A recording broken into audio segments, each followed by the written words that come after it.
Hey everybody, welcome to Module 4. This week, we only have a single assignment, our discussion on the mind-body question. As is usual for our discussions, the prompts are pretty exact in what they ask for, so make sure to cover all the required bases. You're comparing two philosophers' views on how mind and body interact, or don't interact in some cases. You're specifically asked to point to how one philosopher's ideas leave a hole so that it doesn't make quite logical sense to you. Then you're asked to show how your second philosopher's concepts help fix that problem you see in the first version. Now, what you're practicing doing here in terms of argument and research is looking for what we call gap.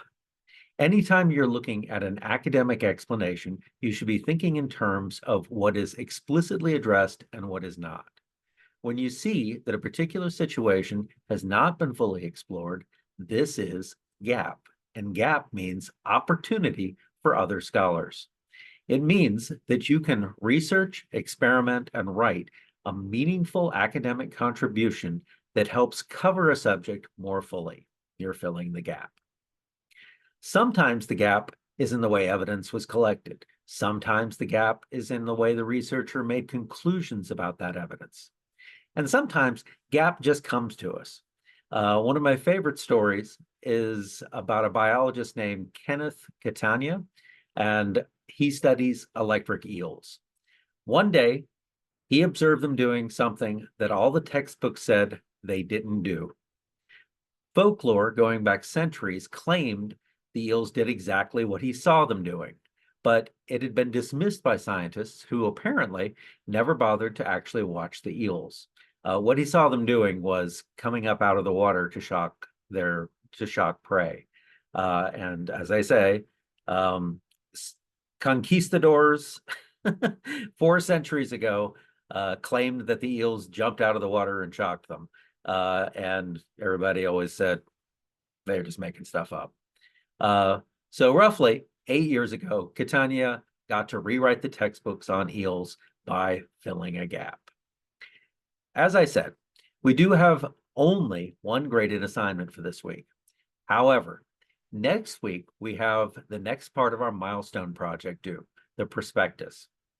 That prospectus essentially fills the function of a very detailed outline for the essay, and it also serves as a kind of annotated bibliography. So a good deal of work will be needed to complete all that it requires. Putting some time in it this week will, be to your benefit, especially since you don't have a lot else going on. All right.